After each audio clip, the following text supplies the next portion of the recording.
నమస్తే, నేను మీ సుష్మిత. ఇప్పుడు రచయిత్రి అంజలి రచించిన తాతయ్య అద్దెకివ్వబడును అనే కథను విందాం. వృద్ధాప్యం జీవిత పయనంలో ఒక అంతిమ దశ. జీవితపు ప్రయాణంలో సుఖదుఖాలు, ఎన్నో పరీక్షలు ఎదుర్కొని ఎన్నో మధురానుభూతుల అనుభవాలతో బరువు బాధ్యతల నుండి విశ్రాంతి తీసుకునే సమయం. వృద్ధాప్యం మానసిక బాల్యం అంటారు పెద్దలు. వారు కేవలం మన ప్రేమను, మన తోడును కోరుకునే సమయం అది. కానీ నేటి ప్రపంచంలో నేను నా భార్య అంటూ తమ వృద్ధ తల్లిదండ్రులను ఎవరూ పట్టించుకోవట్లేదు. అలా ప్రేమ కోసం, వారి తోడు కోసం ఆరాటపడుతున్న వారి తాతగారి కోసం మనవడు చేసిన కొత్త ఉపాయమే ఈ కథ. అయితే మనం కథ వినడం ప్రారంభించే ముందు సౌకర్యవంతమైన స్థితిలోకి వెళదాం.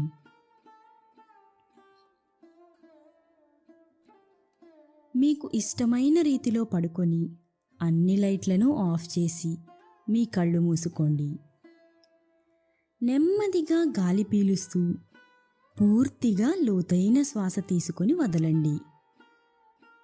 ఈ ప్రపంచాన్ని, ఇవాల్టి జ్ఞాపకాలను మెల్లగా పక్కకు నెట్టి నిద్రలోకి క్రమంగా జారుకునే సమయమిది. మరోసారి నెమ్మదిగా గాలి పీలుస్తూ లోతైన శ్వాస తీసుకొని మీ శరీరంలోని ఒత్తిడిని బయటకు వదిలివేయండి. ఇప్పుడు చేయాల్సిందల్లా విశ్రాంతి తీసుకోవడం, సేద తీరటం, మునుపటి స్థితికి రావటం. మీరిప్పుడు మంచం మీదున్నారు. రోజువారి అలసట నుంచి మీ శరీరం విశ్రాంతి తీసుకుంటున్నట్లుగా మీకు అనిపిస్తుంది. కాళ్ల నుంచి మొదలుపెట్టి మీ అవయవాల్లోని ఒత్తిడిని ఒక్కొక్కటిగా బయటకు పంపించేయండి.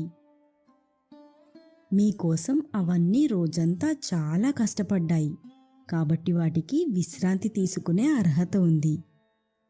ముందుగా మీ పాదాల్లో మొదలైన విశ్రాంత అనుభూతి క్రమంగా మీ మోకాలి క్రింది భాగానికి చేరుతుంది. అక్కడి నుంచి మోకాళ్ళలోకి ప్రవేశిస్తుంది.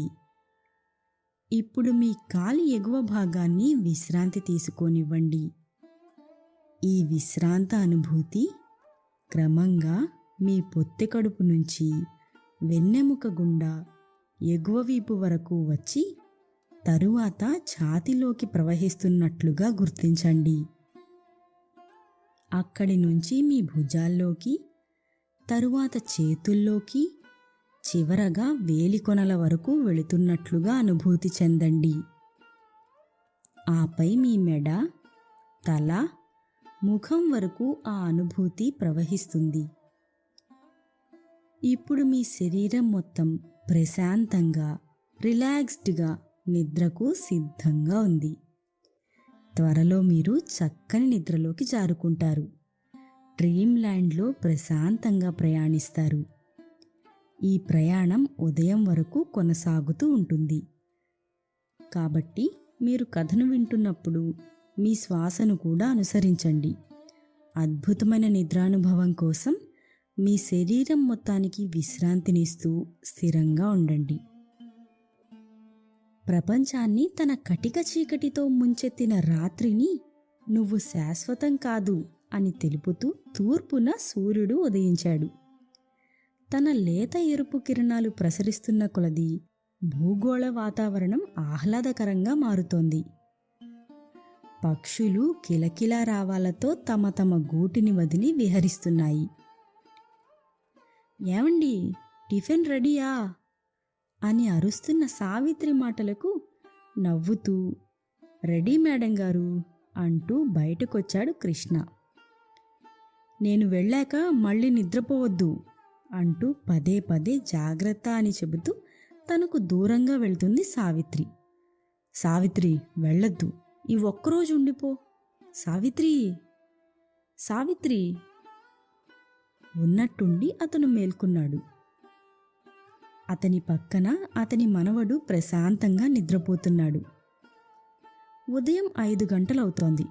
ఆ రోజు ఆదివారం కావడంతో ఎవరూ మేల్కోరు అని అతనికి తెలుసు. కాలం కరిగిపోతున్న కొవ్వొత్తి వంటిదని సావిత్రి ఎప్పుడూ అతనితో అంటూ ఉండేది. కానీ సావిత్రి మరణం తరువాత కాలం కూడా నెమ్మదిగా గడుస్తున్న భావన అతనిలో కలుగుతోంది. అతను గ్రామంలో పోస్ట్ మ్యాన్గా పనిచేసేవాడు. సెల్ ఫోన్లు రావడంతో ఉత్తరాలు రావడం రాను రాను తగ్గిపోయింది. సావిత్రి చదువుకున్న అమ్మాయి. పెళ్లి చూపుల్లోనే తాను పెళ్ళయ్యాక కూడా ఉద్యోగం చేస్తాను అని చెప్పింది. కృష్ణకి చిన్నప్పటి నుండే చదువు అంటే ఎనలేని గౌరవం. దాంతో సావిత్రితో పెళ్లి కొప్పుకున్నాడు. సావిత్రికి పెళ్ళయ్యాక బ్యాంక్లో అకౌంటెంట్గా ఉద్యోగం లభించింది. ఇంటి పని బ్యాంక్ పని కష్టంగా తోచడంతో ఒకరోజు ఆ విషయం కృష్ణతో అంది. రెండవ రోజు నుండి కృష్ణనే స్వయంగా లేచి పొద్దున్న తన కోసం టిఫిన్ చేయడం, మిగతా ఇంటి పనుల్లో అతనికి సహాయం చేయడం మొదలుపెట్టాడు. సావిత్రి మొదట్లో చాలా సంకోచించింది. ఇరుగు పొరుగు వారు ఏమనుకుంటారో అని భయపడింది. తన భయాన్ని గమనించిన కృష్ణ నవ్వుతూ తనని దగ్గరకు తీసుకొని, సావిత్రి, నా ఉద్యోగంలో నేను పెద్దగా చేయవలసిన పనేం లేదు. అసలు ఉత్తరాలే రావడం లేదు. వారం రోజుల్లో 1-2, అంతకు మించి ఉత్తరాలే ఉండవు. నేను వెళ్ళినా వెళ్ళకపోయినా అక్కడ జరిగే నష్టమేమీ లేదు. కానీ నీ ఉద్యోగం అలా కాదు. నాకొచ్చే జీతం కూడా ఎటూ చాలదు. నీ జీతం మీదనే మన ఇల్లు గడుస్తుంది. ఒక పని చేసే భర్తకు భార్య అన్ని అందిస్తున్నప్పుడు అన్ని పనులు చేసే భార్యకు భర్త సహాయపడ్డంలో తప్పేంటి? ఇంకా ఇరుగు పొరుగు వారు అంటావా? వారికి నాలాంటి భర్త దొరకలేదని అసూయపడతారంతే అన్నాడు. ఆ మాటకు ఇద్దరూ నవ్వేశారు. ఆ రోజు నుండి కృష్ణ ఉదయం లేచి సావిత్రి కోసం టిఫిన్ చేయడం, ఇల్లు వాకిలి ఊడ్చేవాడు. సావిత్రి ముగ్గు వేసి మిగతా పని చేసుకొని రెడీ అయ్యేది. కొడుకు పుట్టాక కొడుకును చూసుకోవడానికని కృష్ణ ఉద్యోగం మానేశాడు. ఎవరన్నా ఉద్యోగం ఏమీ చేయట్లేదా అని అడిగితే కేర్ టేకర్ ఉద్యోగం చేస్తున్నాను అనేవాడు. కృష్ణది అల్లరి స్వభావం. ప్రతిదీ తేలిగ్గా తీసుకునేవాడు. సావిత్రి అలా కాదు. ప్రతి నిర్ణయం ఎంతో ఆలోచించి తీసుకునేది. దాంతో వారి సంసారం ఎంతో సాఫీగా సాగింది. కొడుకును బాగా చదివించడంతో అతను మంచి ఉద్యోగంలో సెటిల్ అయ్యాడు. అతను ప్రేమించానని చెప్పడంతో ఎక్కువగా ఆలోచించకుండానే పెళ్లి కొప్పుకున్నారు. ప్రశాంతంగా నిద్రపోయేందుకు నీంద్ యాప్లోకి అడుగుపెట్టండి. ఈ క్షణమే నీంద్ యాప్ను డౌన్లోడ్ చేసుకోండి. ఒత్తిడిని తగ్గించి ప్రశాంతమైన నిద్రలోకి మిమ్మల్ని తీసుకెళ్లే చక్కని కథలు, ధ్యాన పద్ధతులు, ఆహ్లాదకర సంగీతాన్ని మీరు నీంద్ యాప్లో మాత్రమే వినండి. ఇవే కాకుండా పలు రకాల స్లీప్ ప్రోడక్ట్స్ అయిన sleep gummies, milk mix, sleep tea bags గురించిన సమాచారం తెలుసుకోవచ్చు. ఈ ప్రోడక్ట్స్కి మీరు బానిస అయ్యే అవకాశమే లేదు. వీటిని వాడడం వల్ల మీకు ఎటువంటి సైడ్ ఎఫెక్ట్స్ కూడా ఉండవు. సంపూర్ణంగా నిద్రపోయేందుకు ఇవి సహకరిస్తాయి. మీ నిద్రానుభవాన్ని మరింత మెరుగుపరుస్తాయి. పెళ్ళైన కొత్తలో ప్రతివారం వచ్చేవారు. కృష్ణ మామూలుగానే ఉన్నా సావిత్రి పదే పదే వారిని రమ్మని కోరేది. కానీ పెళ్లి తరువాత కొడుకులో మార్పుని కృష్ణ గమనించాడు. రాను నెలకొకసారి, ఆ తరువాత పండగకు అలా రావడం పూర్తిగా తగ్గించారు. సావిత్రి రిటైర్ అవ్వడంతో ఇంట్లోనే ఉండేది. తాను ఎప్పుడు ఫోన్ చేసి రమ్మన్నా ఏదోటి అనేవారు. వాళ్లను కలవరిస్తూ సావిత్రి మరణించింది. సావిత్రి మరణం తరువాత మరింత ఒంటరివాడయ్యాడు కృష్ణ. ఒకరోజు కొడుకు వచ్చి తమతో సిటీకి వచ్చేయమని, ఇల్లు అమ్మేస్తున్నానని, ఏదో డబ్బు అవసరమని చెప్పాడు. కృష్ణకి ఏం మాట్లాడాలో తోచలేదు. తన భార్య జ్ఞాపకాలున్న ఆ ఇల్లు వదిలి ఎక్కడో ఉండడానికి మనసొప్పుకోలేదు. కానీ అతనికి ఏం చేయాలో తోచలేదు. కంటి నిండా నీళ్లతోనే కాగితాల మీద సంతకం చేశాడు. కానీ సిటీకొచ్చాక అతడి మనవడి వలన కృష్ణ సంతోషంగా ఉండగలిగేవాడు. కొడుకు కోడలికి ఉద్యోగం వల్ల మనవణ్ణి చూసుకునే సమయం ఉండకపోయేది. కృష్ణే అతన్ని చూసుకునేవాడు, కబుర్లు చెప్పేవాడు. కానీ ప్రస్తుతం మనవడి 12వ తరగతి పూర్తవ్వడం వల్ల అతను పై చదువులకు వేరే ఊరు వెళ్ళిపోతున్నాడు. కొడుకు కోడలు క్రితం రోజే అతని వృద్ధుల ఆశ్రమంలో జాయిన్ చేస్తున్నామని కూడా చెప్పారు. కృష్ణ ఏమీ అనలేదు. మనవడు లేనప్పుడు ఆ ఇంట్లో తానున్నా లేకున్నా పెద్దగా తేడా ఏమీ లేదని ఊరుకున్నాడు. తాతయ్యని ఆశ్రమానికి పంపించడం ఏంటి అంటూ కృష్ణ మనవడు చాలా గోల చేశాడు. కానీ అతను వారి తల్లిదండ్రులకు ఎదురు చెప్పలేకపోయాడు. నిరాశగా ఉన్న మహిని దగ్గరకు తీసుకున్నాడు కృష్ణ. నవ్వుతూ, మహి, నువ్వెలాగో హాస్టల్కి వెళ్ళిపోతావు. మీ అమ్మ నాన్న జాబ్కి వెళ్ళిపోతారు. నేను రోజంతా ఈ ఇంట్లో ఒక్కడనే ఏం చేయాలి? ముందంటే నువ్వు స్కూల్ నుండి వస్తావని ఎదురు చూస్తూ ఉండేవాణ్ణి. నా చేతులతో వంట చేసి పెట్టేవాణ్ణి. కానీ మీ అమ్మ వంట మనిషిని పెట్టాక ఆ పని కూడా లేదు. ఆశ్రమంలో అయితే నా వయసు వాళ్ళు చాలామంది ఉంటారు కదా నాన్న, వాళ్లతో నాకు కాలక్షేపం అన్నాడు. మహి, సరే తాతయ్య, నీకోసం ఏదైనా ఉద్యోగం వెతికితే చేస్తావా అన్నాడు. కృష్ణ నవ్వుతూ, ఈ వయసులో ఉద్యోగం ఏంట్రా అన్నాడు. తన ఆలోచనల్లో కాలం ఎలా గడిచిందో అతనికి అర్థమవ్వలేదు. సమయం 6 గంటలయింది. పక్క రూంలో మోగుతున్న అలారం సౌండ్ వినిపిస్తుంది. కృష్ణ లేచి బాల్కనీలోకి వెళ్ళి కూర్చున్నాడు. గుడ్ మార్నింగ్ మావయ్య అంటూ విష్ చేసింది. శుభోదయం తల్లి అన్నాడు. అన్నీ సర్దుకున్నారా? 10 గంటలకు మనం బయలుదేరదాం అంది. కృష్ణ తల ఊపి ఊరుకున్నాడు. ఆమె ఎప్పుడూ లేనంత సంతోషంగా టిఫిన్ చేసింది. కృష్ణ స్నానం చేసి దేవుడికి దండం పెట్టుకొని అతని బ్యాగ్ వైపు చూసుకున్నాడు. ఒక 3 జతల బట్టలు, అతని భార్య ఫోటో, ఒక చిన్న డైరీ తప్ప ఇంకేమీ లేవు. అప్పటికి మనవడు లేచి ఏడుపు మొహంతో కృష్ణ దగ్గరికి వచ్చాడు. కృష్ణ నవ్వుతూ, మహి, నువ్విలా ఏడుపు మొహం పెట్టకురా. నేను హాస్టల్కి వెళ్తున్నాను అనుకో. నువ్వు హాలిడేస్కి వచ్చినప్పుడు మనం కలుద్దాం అన్నాడు. కానీ కృష్ణ ఆలోచనలు వేరుగా ఉన్నాయి.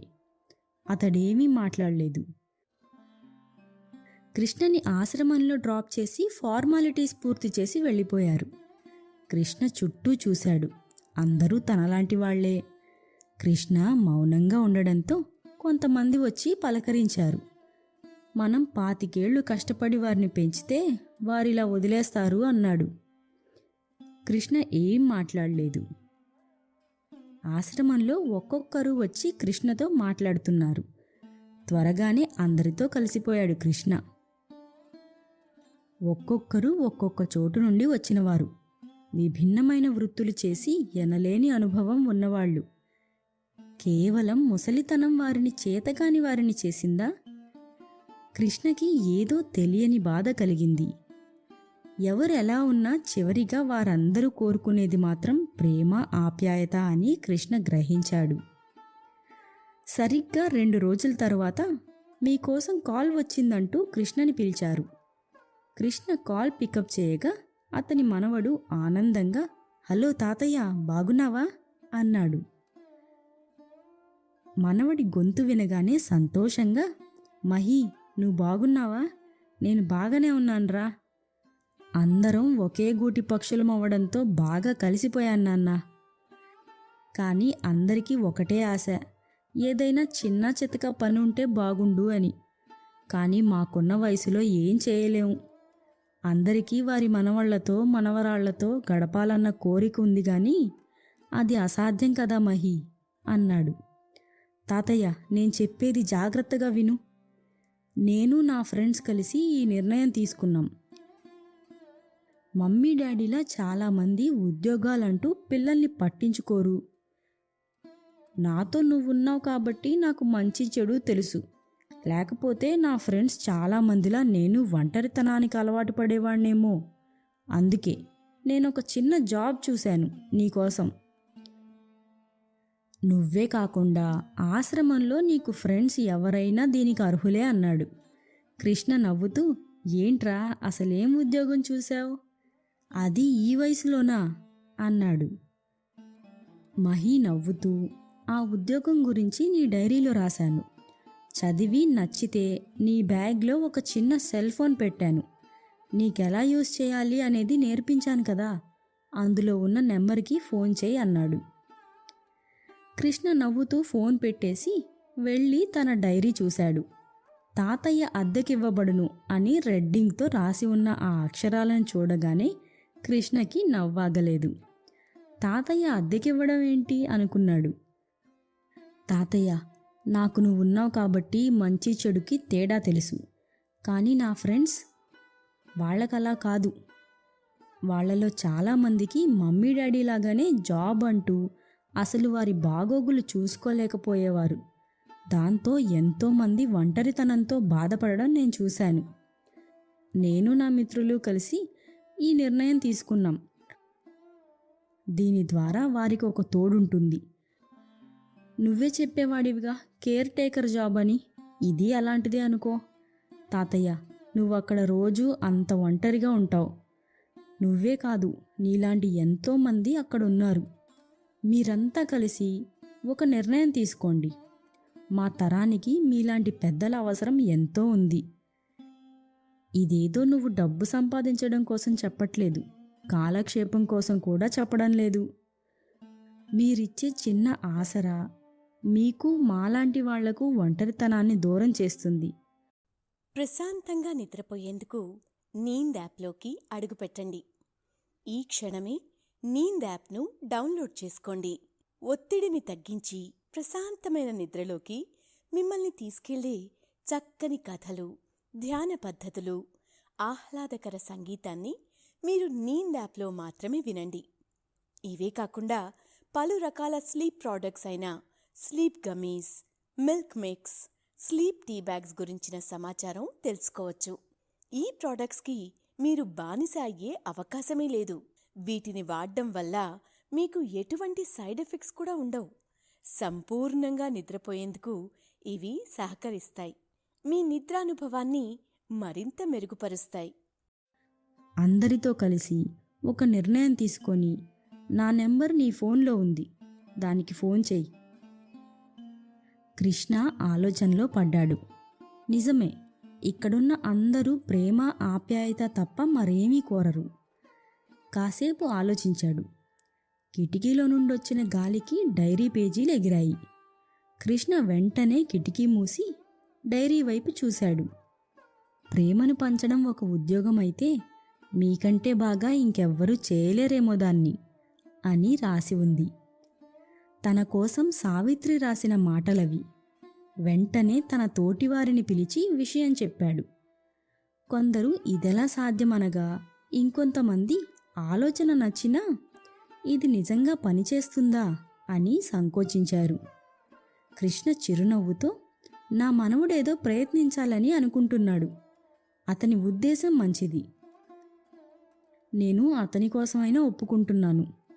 మీలో ఎవరికైనా ఆసక్తి ఉంటే వచ్చి నాకు చెప్పండి అంటూ తన బ్యాగ్ నుండి సెల్ ఫోన్ తీసి బయటకు వెళ్ళాడు. తన మనవడికి ఫోన్ చేసి విషయం చెప్పాడు. మహి చాలా సంతోషిస్తూ, అయినో తాతయ్య, నువ్వు ఒప్పుకుంటావని. నీకు వేరే ఫోన్ చేసి పికప్ చేసుకుంటారు. నాతో ఎలా ఉండేవాడివో వారితోనూ అలాగే ఉండు. నేను ఈవినింగ్ ఫోన్ చేస్తాను, బాయ్ తాతయ్య అని పెట్టేశాడు. కృష్ణకి మనసులో ఏదో ఆందోళన మొదలైంది. కానీ ఆ ఆలోచన సఫలమైతే ఎంతో మంచిది. బయట ప్రపంచంలోనే కాదు, తామున్న ఆశ్రమంలో కూడా చాలామంది ఒంటరితనంతో బాధపడడం చూశాడు. వారు అలా బయటకు వెళ్ళి పిల్లలతో గడపడం నిజంగా ఒక మంచి ఆలోచన. శారీరకంగా తామేమీ చేయలేరు, కానీ పిల్లలకు కథలు చెప్పడం, వారు చెప్పేది వినడానికి ఎలాంటి అభ్యంతరం లేదు. మానసికంగా అది వారికి కూడా ఉల్లాసాన్ని కలిగిస్తుంది అని తనకు తెలుసు. కొంతసేపటికి ఒక వ్యక్తి వచ్చి చాలా మర్యాదతో కృష్ణని తీసుకెళ్లి వారి ఇంట్లో డ్రాప్ చేశాడు. ఒక 10 ఏళ్ల కుర్రాడున్నాడు ఆ ఇంట్లో. కృష్ణ కథలు చెప్పడంతో త్వరగా కలిసిపోయాడు. అలా సాయంత్రం ఎలా అయిందో కృష్ణకు అర్థం కాలేదు. ఆ పిల్లాడి అమ్మా నాన్న కృష్ణకి కృతజ్ఞతలు తెలిపి కృష్ణని ఆశ్రమంలో డ్రాప్ చేశారు. కృష్ణలో ఏదో తెలియని సంతోషం. మనవడు ఫోన్ చేయగా చాలా ఆనందంగా మాట్లాడాడు. కృష్ణని గమనించిన మిగతా వారు తాము కూడా సిద్ధమని చెప్పగా తన మనవడికి చెప్పాడు కృష్ణ. ఒక నెల రోజుల లోపే అద్దె తాతయ్య నానమ్మలు ప్రసిద్ధి చెందారు. కేవలం పిల్లల కోసమే కాదు, చాలామంది యువత కూడా వారిని రమ్మని తమ కష్టసుఖాలు పంచుకునేవారు.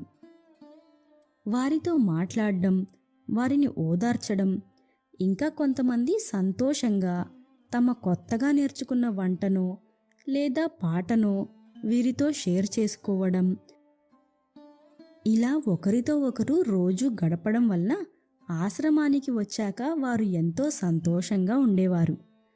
వారి వారి అనుభవాలు పంచుకునేవారు. పిల్లలకు తమ కథలు చెప్పేవారు దొరకడంతో ఒకరి నుండి ఒకరికి ఆ కబురు వెళ్ళడం వలన అద్దె తాతయ్య మాకు కావాలి అని ఇంట్లో గోల చేశారు. చాలామంది తమ తల్లిదండ్రులను ఆశ్రమంలో వదిలేసినందుకు బాధపడి వారిని తిరిగి ఇంటికి తీసుకువెళ్లారు. కృష్ణ తనకు వచ్చిన కొద్దిపాటి డబ్బుతో పేదవారికి సహాయపడడం మొదలుపెట్టాడు. సంవత్సరం తరువాత కృష్ణ ఎంతోమందికి సహాయపడడం వల్ల అతనికి మంత్రి చేతుల మీదుగా అవార్డు తీసుకునే అవకాశం వచ్చింది. కొడుకు కోడలు ముందు సిగ్గుపడ్డా తమ కొడుకు మహీ చేసిన పనికి సంతోషించారు.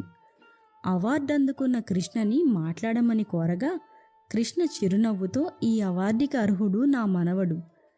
అతనికి వచ్చిన చిన్న ఆలోచనే ఇవాళ మేము ఇంతమందికి సహాయపడేలా చేసింది.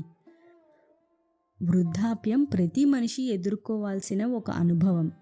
కానీ నేడు బాధలు, ఆప్యాయతల కన్నా మనిషికి డబ్బు ఎక్కువైపోయింది.